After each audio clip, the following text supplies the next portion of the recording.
Oi, pessoal, tudo bem? Bem-vindos novamente aí à Prosa com Bertaglia. Prosa que tem tido bastante gente acessando, bastante pessoas incluindo temas novos, solicitando temas novos para a gente colocar aqui e bater o papo, fazer a prosa com as pessoas fantásticas que aparecem aqui na Prosa com Bertaglia. E hoje não poderia ser diferente. Nós vamos falar sobre o futuro da gestão de projetos. Nós temos tocado nesse tema aqui e hoje nós vamos comentar então sobre o que vem a ser, o que vem pela frente. Os negócios estão se transformando, pessoal. Novos modelos, tecnologias avançadas, mercado em constante euforia. Nós vivemos no olho do furacão, essa que é a grande verdade. Enfim, vivemos com novas práticas e metodologias e a gestão de projetos, de alguma maneira, ela precisa, então, se reinventar. E isso realmente vem acontecendo ao largo dos anos, ao longo dos anos aí. E nós sabemos que, desde planejar até a execução e depois monitorar, são elementos extremamente importantes dentro do esquema aí, da metodologia, das várias metodologias de gestão de projetos extremamente útil e necessária aí no cotidiano das organizações, das empresas, essa prática é importante, pois ela engloba soluções que podem ser aplicadas a todos os tipos de projetos. E não importa qual é a área, né? Toda área tem ali o seu projeto a ser feito e tem uma necessidade enorme de pessoas que façam a coordenação e o gerenciamento de projetos. Pode ser, então, na área de marketing, de vendas, na logística, na nossa querida logística, ou mesmo em operações. Sempre vai existir um ou mais projetos. E, interessantemente, já percebemos tendências voltadas para o gerenciamento de projetos neste mundo conturbado, cheio de mudanças, de complexidade, que nós chamamos de mundo VUCA. E para refletir e prosear comigo sobre esse assunto, terei o privilégio de chamar aqui um amigo de longa data, que é o Elcio Taralo. Oi, Elcio, que bacana, que legal, meu amigo. Fantástica a sua presença aqui. Estou muito feliz realmente em tê-lo aqui para a gente falar desse assunto que você tanto conhece, né? E que inclusive, a gente se conheceu lá na velha e querida HP. Bem-vindo, Sim. Elcio. Obrigado, Bertalha. Fantástico estar conversando com você aqui. O cara que eu fiz citação no meu artigo, no meu aprendizado para ser pesquisador, Bertalha. Eu citei seus livros lá no meu artigo, agora que eu concluí o mestrado. Então, eu lhe agradeço aí até pela ajuda, até nesse sentido, né, nesse meu curso de mestrado, poder ter citado seu livro lá também para fazer parte do meu trabalho. Uau, que bacana. O Foi muito Elcio, é um legal. assunto que você conhece bastante aí. Esse é o tema que nós vamos explorar aqui, que é a gestão de projetos e falar um Sim, pouquinho de futuro, né? sim. E projetos é um negócio extremamente interessante. Outro dia nós conversamos aqui com o Otaviano Silveira, falando de Grande gerência de Otaviano, projetos sim. voltado para a supply chain, né? O Otaviano, que é um Certo. amigo de longa data, né? Um motociclista de primeira, andando pelas estradas Sim. aí da vida, da nossa região aqui. Vamos falar um pouquinho sobre gestão de Vamos projetos, lá. Elcio? Vamos lá. Bom, Bertalho, assim, eu olhando minha carreira aqui, eu acho que eu só não trabalhei orientado a projetos quando era desenvolvedor, lá em mainframe, em C, em Java, etc. Porque a partir daí, como analista, gerente, consultoria, a minha vida foi orientada a projetos, acho que, né? Desde o nosso tempo lá de HP, fazendo grandes projetos para clientes, ou sejam operacionais, implantando ERP, sistemas financeiros, ou para bancos depois na Accenture, colocando visão 360 do cliente, CRM, agência bancária, indústria depois fazendo digitalização de ciclo de reciclagem. Então, assim, eu dei uma passada geral assim, falei, poxa, minha vida é orientada a projetos, né? Seja em qualquer posição. Então, acho que... E com esse histórico, assim, eu vivi muito dessa abordagem chamada waterfall, né? Em muitos projetos, a maioria deles ligados a TI, né? Seja implementação de solução, seja outsourcing, né? A maioria em TI, embora alguns em indústria também. E a gente usando aquela abordagem tradicional, né, que você falou aí, Bertalha, planejamento, execução, controle, né? E a partir de um certo momento, as abordagens ágeis. Bom, como é que é esse histórico, né, Bertalho? Você se lembra que uma época, quem era líder de projeto era um cara que conhecia bem o negócio ou a tecnologia, tocava um projeto, tocava, e era assim que funcionava, montava uma equipe. Com o passar do tempo, lá pelos anos 80, 90, com a engenharia de software, né, se utilizava isso. Logo em seguida veio o PMI com a certificação de gestão de projetos, o famoso PMP do PMI. Aí a gente passou a ter os caras profissionais em projetos, né? O cara certificado que vinha, vamos organizar isso, vamos colocar um profissional em gestão de projetos para atuar junto, né? Isso passou a acontecer, a certificação ficou muito valorizada, vários amigos nossos mudaram de ramo, certo, Betara? Passaram a dar aula em gestão de projeto, viraram aí aulas de graduação, de pós-graduação, de especialização em gestão de projetos. Muitos nossos amigos foram por esse caminho. Só que um belo dia, uma certa época, né, Bertalha, surgiu um breakthrough, aí surgiu uma quebra de paradigma. Começaram a surgir as abordagens ágeis. O modelo conhecido aí como Scrum, que são células com equipes multidisciplinares, etc., tem desde os anos 90. Tá? Só que aí em 2001 surgiu o famoso Manifesto Ágil, que todo mundo conhece, muita gente conhece, né? De que a gente deve valorizar o produto entregue, valorizar a interação das pessoas e muito menos a documentação, né? E passou a se trabalhar com células, né? Com times ágeis, né? Com entregas frequentes. Aí hoje em dia se fala entregas, incrementos de produto a cada, no máximo, 30 dias. Né? Bom, quando acontece isso, eu lembro que mais ou menos 2010, por aí, já tinham vários projetos no Brasil, se falava assim, projeto ágil é para projetinho pequeno, que não tem muita integração, e assim foi, só que foi passando o tempo, né? Acho que como o velho PC lá, né? O pessoal acho que menosprezou um pouquinho isso, né? De repente começou a crescer e projetos de todos os portos passaram a ser tocados de forma ágil, né? Antes se dizia o seguinte, né, Bertalha? Poxa, se você não tem o escopo bem definido, você está numa startup ou está com um projeto novo que é totalmente inovador, vai para um ágil, que você vai definindo escopo, vai negociando com o dono do produto e assim vai evoluindo, né? Só que, com o passar do tempo, qualquer projeto hoje, mesmo o que by the book não seria necessário ser ágil, se usam os rituais, as disciplinas do modelo ágil. Tá? Então, isso cresceu muito, né? E o que aconteceu, então? As empresas começaram a utilizar esses projetos e uma nova tendência aconteceu, que foi de ter a empresa ágil, não é só mais o projeto ágil, não é só você ter uma ou duas ou três células lá rodando ágil, é ter a empresa ágil, né? E aí, assim, essa abordagem passou a ser adotada por muitas empresas, se orientando, por exemplo, no modelo lá do Spotify, né? Um modelo que muitas empresas têm as famosas tribos, os famosos squads, com base no modelo da Spotify, que foi um modelo inovador. Outras empresas com um Scrum escalável, né? Scrum de Scrums, fazendo células ágeis de células ágeis, e o modelo SAFe, né? Que é o Scaled Agile Framework. É um modelo um pouco mais já bem elaborado, um pouco mais complexo, tem até algumas restrições, né? De pessoas que acham que isso começa a burocratizar um pouco, mas é um modelo também que tem tido presença no mercado, tá?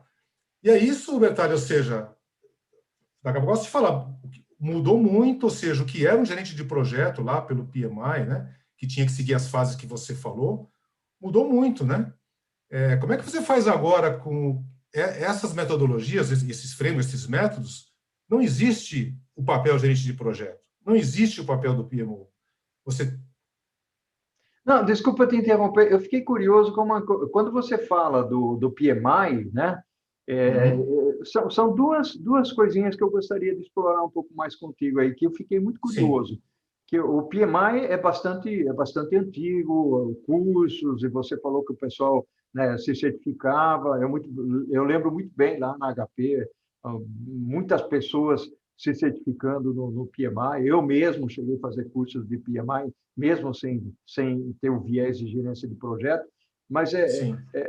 uma questão é, como é que fica o PMI nessa história? E outra coisinha, você mencionou aí o Spotify, né? Uhum. Que é um modelo para uma metodologia que foi usada. Que modelo que é esse, o Elcio? Sim. Assim, Primeiro, assim, o PMI realmente é o precursor aí da gestão de projeto profissional, com todas as disciplinas e as práticas e as boas práticas, né? E ele agora também se atualizou, também já tem as diretrizes para projetos ágeis, tem o disciplina da Agile também, que posso comentar um pouquinho daqui a pouco, é bem interessante, né? Então, agora, esses modelos para organização ágil, o Spotify foi um dos primeiros, né?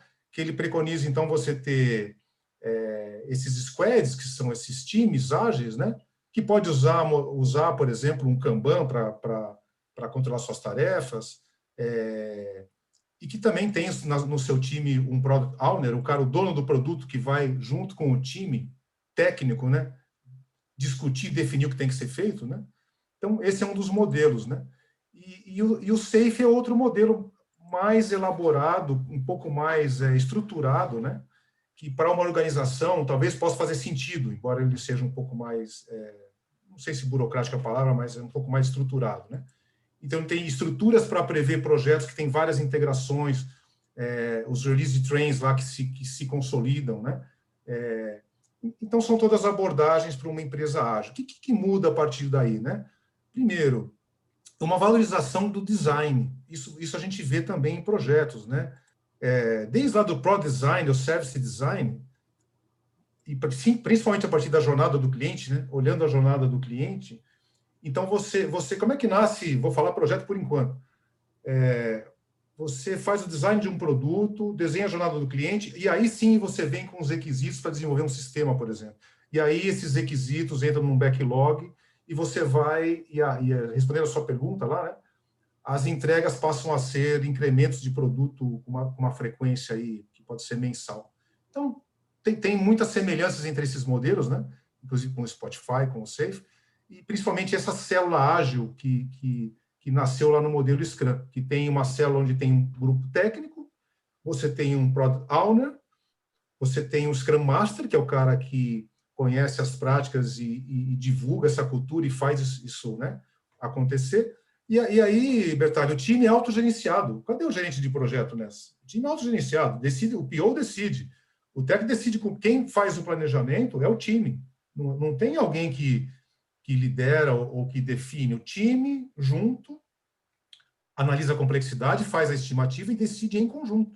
E depois o PO, que é o dono do produto, aprova ou não aprova, negocia mudanças, etc. Direto. Gerência de escopo, gerência de mudança, direto com o PO, lá na equipe. Não precisa submeter uma solicitação de mudança para ser aprovada, para passar pelo gerente de projeto, pelo sponsor, ou seja, o time decide isso junto e, na verdade, quem decide é o PO. Tá? Quer dizer, essa é uma das coisas que eu lembro quando nós tínhamos projetos lá na HP, era uma das coisas que realmente criava uma certa burocracia, né? Ou seja, tinha que elaborar a documentação, tinha que passar por aprovação de várias pessoas, né? E realmente era um processo muito lento. Então, esse processo ele ganhou uma velocidade, pelo que você está falando, em cima dessa metodologia nova que foi criada, né? Ganhou uma velocidade, sim, porque hoje se exige que o dono do produto final, o cara da área de negócio, ele esteja participante do projeto. Né? Não é que ele faz uma demanda para ter isso, volta para ele. Está junto, o time, né? Todo esse conceito de squads e os conceitos de empresa ágil, ou seja, é um time multidisciplinar e onde a decisão está ali. Né? É claro que se tem uma previsão de incrementos de produto, um roadmap, né? Mas é muito mais fluido, muito mais dinâmico, né? Isso implica que o que não acontece em muitas organizações, que o PO, às vezes não é bem o PO, ou seja, o dono do negócio tem que estar junto, o time de negócios tem que estar junto na criação do produto, né? Que pode ter TI no meio. Outra coisa interessante agora, Bertalha, é que a gente fala em value streams, né? Aquela história dos silos departamentais, puxa, tem um projeto de uma área que depois tem que falar com a outra área. Quando você define um value stream e a partir da necessidade do cliente, aí você quebra os silos departamentais, né? Então, essa estrutura começa a olhar um value stream focado a partir do cliente, né? Então, ou seja, todo mundo tem que atuar naquela direção, né? Não mais cada departamento puxando aí para o seu lado, né? Diga. Elcio, eu fico muito feliz com isso. Primeiro, você está trazendo alguns elementos aí que são importantes. Logicamente, nós vamos conversar aqui durante 30 minutos, né? Não é profundo, né? Nós não vamos falar em profundidade. Mas quando você fala Sim, de value stream, né, que é o fluxo do valor, e a gente percebe o seguinte, que as empresas elas estão evoluindo, elas estão dentro desse mundo VUCA, como eu falei lá em princípio, né, que é o mundo da volatilidade, da incerteza, complexidade, ambiguidade e tal. As empresas estão mudando, as empresas estão buscando maior agilidade, né? E é sim, legal isso, porque a parte de projetos está acompanhando e tem que acompanhar esse processo, né? sim, Mas sim. uma coisa que, o Elcio, legal é esse ponto. Nós estamos aqui terminando, o Elcio, o primeiro tempo da nossa prosa com Bertaglia, tá? Então, nós vamos fazer o seguinte agora. Você vai tomar uma aguinha aí, né? E nós vamos dar um cortezinho aqui, eu também vou tomar minha água, e nós vamos para o segundo tempo, pode ser? Combinado. Ok. Oi, Elcio! Bacana, meu amigo, fantástica essa nossa prosa aqui, muito bacana mesmo, falando aqui de novidades de gerência de projetos. Eu que sempre fui uma pessoa que eu odeio burocracia, o Elcio, e para mim, Certo. gerenciamento de projetos, naqueles que eu participei, tinha uma burocracia enorme, preenchimento de papelada, criação dos charters, né, aprovação, fluxo de aprovação, não tinha velocidade, né? E Sim, agora você tem trazido aqui algumas coisas interessantes que me deixam muito feliz. Então, senhor, você sim. já falou aí um pouco de algumas tendências tal, e como a ideia aqui é explorar o futuro da administração, Uhum. da gestão de projetos, vamos continuar falando dessas tendências aí, principalmente das metodologias ágeis, design thinking, ferramentas colaborativas que você está falando aí dentro dos Sim, times, né? E um pouquinho também de como a inteligência artificial, se é que dá para a gente falar, eu gosto de tecnologia, né? Como é que certo. ela atua nessa parte toda aí, se tiver um espacinho para a gente conversar. Vai em frente aí, Sim. Elcio. Bom, Bertala, como você falou, né? Você não é um cara que não gosta de ficar mandando e-mails e ter loops de e-mails, né? Você prefere resolver, né? É isso. É É, isso mesmo.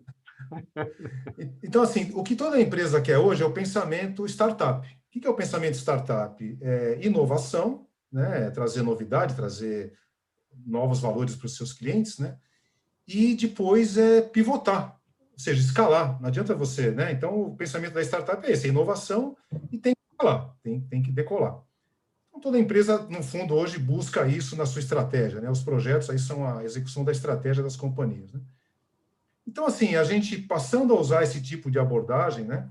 É, antes de entrar nas tecnologias novas, eu vou chegar lá, né? Quer dizer, as empresas hoje têm uma dificuldade na transformação, né? Até o PMI diz agora no Disciplina Agile que você pode escolher, de acordo com o seu momento, o que você quer usar. Você falou de ferramentas de colaboração, você falou de metodologias, né? Então, você pode escolher o que você vai usar. Eles chamam de way of working. Você analisa o seu estágio atual, começa uma abordagem de transformação aí, né? Por uma empresa ágil, escolhe o seu way of work, escolhe as ferramentas colaborativas, né? Escolhe se vai usar Kanban, se vai usar uma ferramenta Teams para o time interagir, se vai usar um whiteboard, se vai usar um Jira para fazer a sua gestão das demandas. Então, e principalmente a mudança cultural. Isso é muito importante. As pessoas têm que estar, todo mundo, nessa ideia de trabalhar com times multidisciplinares, né? Nessa estrutura de value streams, para entregar valor para o cliente. Então, as novas tecnologias, o que elas são, né, Bertalha? Elas só são ideias se elas não são implantadas. Muito bonito, inteligência artificial, realidade virtual, realidade aumentada, etc. Mas se não implementar, não é inovação, é só uma ideia, ou só uma tecnologia que tá lá disponível, né?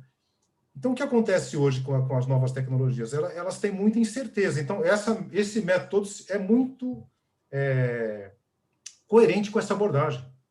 Você vai implementar inteligência artificial, você não sabe bem o que vai... Então, assim, essa abordagem de você ir aprendendo e evoluindo casa muito bem com os métodos ágeis, né?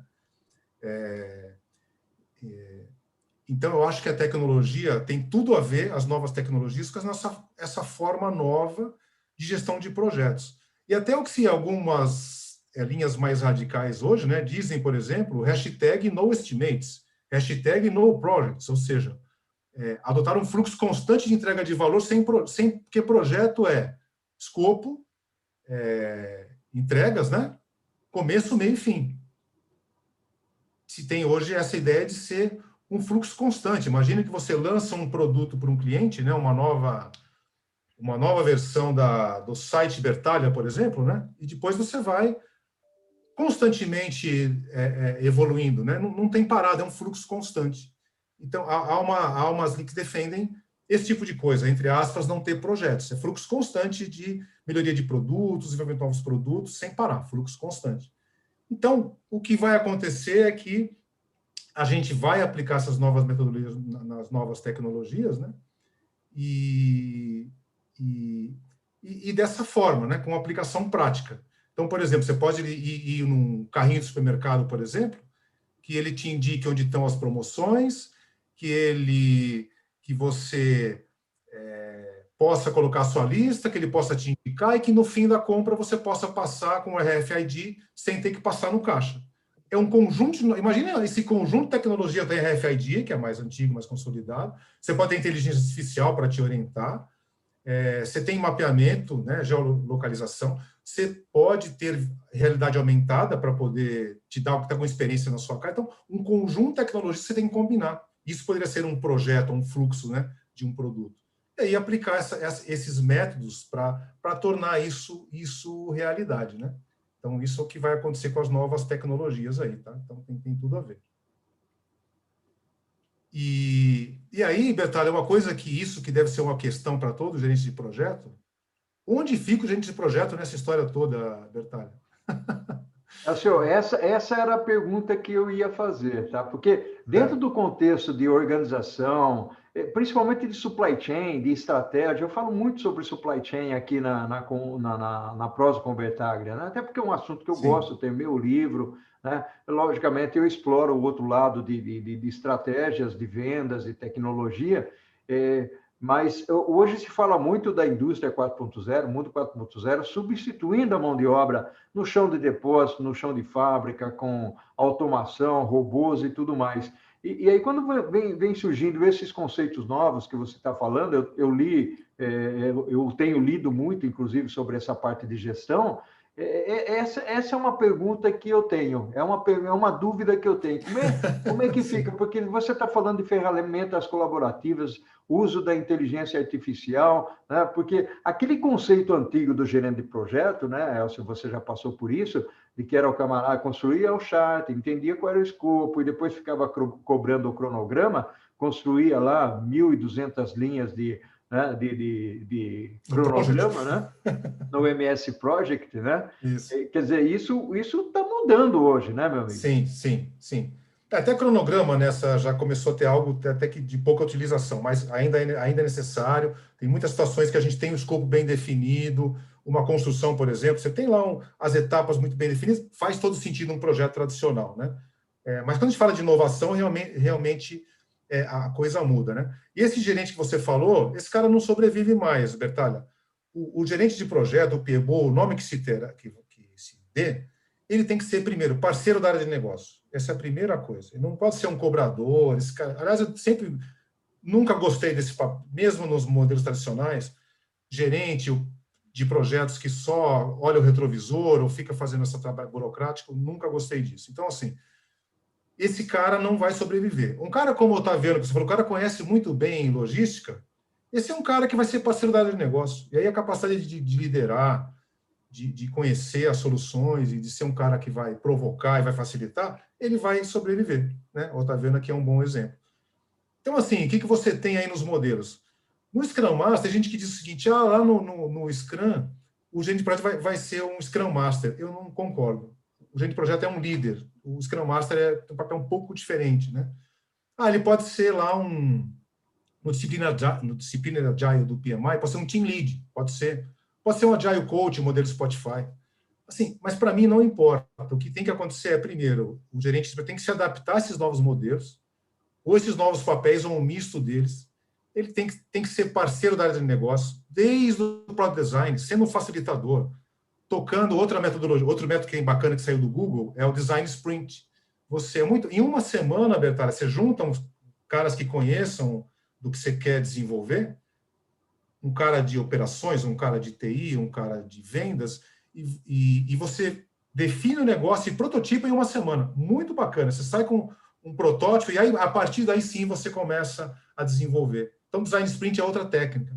Onde a gente projetaria isso? Sendo um facilitador, por exemplo. E se ele conhecer o negócio, né? Então, organizando, facilitando, liderando tudo isso, né? E assim vai, né? Então, assim, primeiro, ser um parceiro da área de negócio, tem que se adaptar. Essa palavra para todos, né, Bertalha? Tem que se adaptar. Sim. Esses novos papéis, ou um misto deles. Quantos lugares a gente não vai... Eu mesmo toquei um projeto tradicional lá, numa reforma de uma indústria, e ao mesmo tempo tocando um projeto inovador, digitalizando uma cadeia de reciclagem, por exemplo.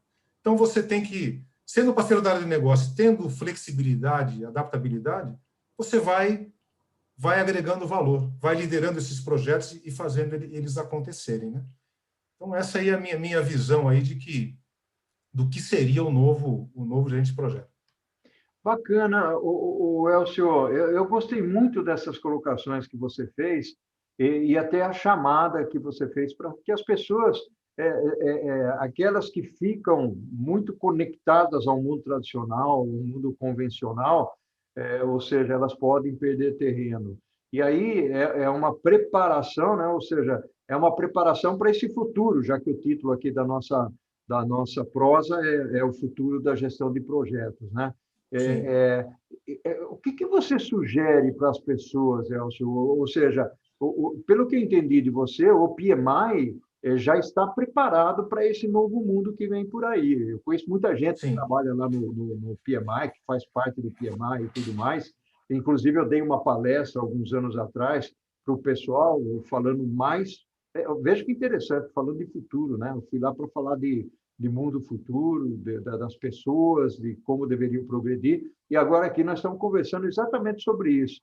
Ou seja, você está trazendo aqui um alerta para aquelas pessoas que são gerentes de projeto ou aqueles que circundam, né? Porque nós estamos falando de mundo colaborativo hoje, não necessariamente o gerente de projeto, mas aqueles que dependem também do gerente de projeto ou o nome que se queira dar para isso. Não é isso, Elcio? Qual o seu aconselhamento nesse sentido aí? O PMI, lá no tradicional, ele define um triângulo de talentos, né, que ele se chama. Então, ele diz lá que o gerente de praderia vai ter conhecer gerenciamento de negócios, ter liderança, atitude, né, e ter técnicas de gerenciamento de projetos. Então, eu transformaria isso, né, hoje, como a principal coisa desse gerente de projetos, ser um parceiro da área de negócios. Então, primeiro, uma visão estratégica. Então, alguém que tem uma experiência ampla, que tem uma visão geral, já tem uma boa vantagem. Ele pode ter uma visão estratégica e conhecimento de negócio. Alguém conhece bem o ramo em que atua. De novo, aí o nosso amigo Otaviano com logística, né? E outras pessoas. Atitude sempre faz a diferença, né, Bertalha? O cara ter liderança, atitude, comprometimento, também é o segundo tópico. E o terceiro tópico é essa adaptabilidade e, como dica, né, estar atualizado com essas técnicas e ferramentas. Não só técnicas e ferramentas, tipo, tem que saber conhecer aí essas ferramentas colaborativas, como Teams, Jira, Trello, etc., os Kanbans, conhecer Scrum, conhecer esses métodos de empresa ágil, né, como o SAFe, por exemplo, é um exemplo. Então, tem que estar a par de tudo isso, né? Bom conhecer também essas técnicas de Product Design, que aí, quando você fala em Product Design, tem Design Thinking no meio da história, né? Que você citou Design Thinking aí, né? Quando você fala em Product Design, você vai dizer, tem Design Thinking no meio, Design Sprint, como eu falei, né? Indo mais, se a pessoa atua mais numa área de TI, conhecer um pouco de DevOps, que é o desenvolvimento, junto com operações, ou seja, é muito bacana a gente falar que eu faço um incremento de produto de 30 em 30 dias. E como é que você coloca isso em produção num grande banco, por exemplo, sem prejudicar as outras aplicações? Então, a sua arquitetura tecnológica tem que estar muito bem organizada para que você tenha release sem impactar o que está funcionando, que você tenha atos. Então, aí são técnicas, aí envolve um pouco de tecnologia, né, arquitetura técnica, e método de desenvolvimento, que é o DevOps, desenvolvimento mais operações. Então, conhecer um pouco de DevOps e as tecnologias novas também. Você falou de inteligência artificial, machine learning, VR, AR, IoT, em logística, IoT é muito importante, né? Então, quanto mais você esteja conhecendo as tecnologias para poder ser um parceiro de negócios, né? E usar esse conhecimento e a sua atitude para... Você vai se encaixar em qualquer modelo, viu, Bertalha? no Spotify, no Safe, você vai estar em qualquer modelo desse, você tem esse tipo de abordagem. Essa minha, pelo menos a Legal, minha... meu amigo. Muito bacana. Você sabe que nós estamos aqui, meu cronômetro está falando que a gente está batendo né, nos trintinha, né? Se virando nos 30 aí. Tá, Só que o Faustão é nos 30 segundos, né? Aqui nos 30 minutos. 30 minutos. Celso, meu amigo, muito obrigado aí pela sua participação, gratidão enorme mesmo, né? Ao infinito e além. Aquele abraço virtual aí para você. Sim. Né? Você está em Valinhos e Vinhedo? Estou em Vinhedo agora, nesse momento estou em Vinhedo. Está em Vinhedo, ok. Sim. É o seu, meu amigo. Enorme gratidão para você, tá bom? É isso, obrigado a você, Bertalha. Você nos provoca, faz a gente estar sempre atualizado. Não é hoje, né? Você sempre nos provoca, está sempre buscando o novo e você faz com que a gente também não se acomode, tá? Muito obrigado. Bacana, meu amigo. Abração para você e tudo de bom, né? E você sabe que o que nós fazemos em vida ecoa pela eternidade, tá bom? Tchau. Um grande Obrigado, abraço. Bertalha. Um abraço. Tchau, Tchau, tchau. tchau.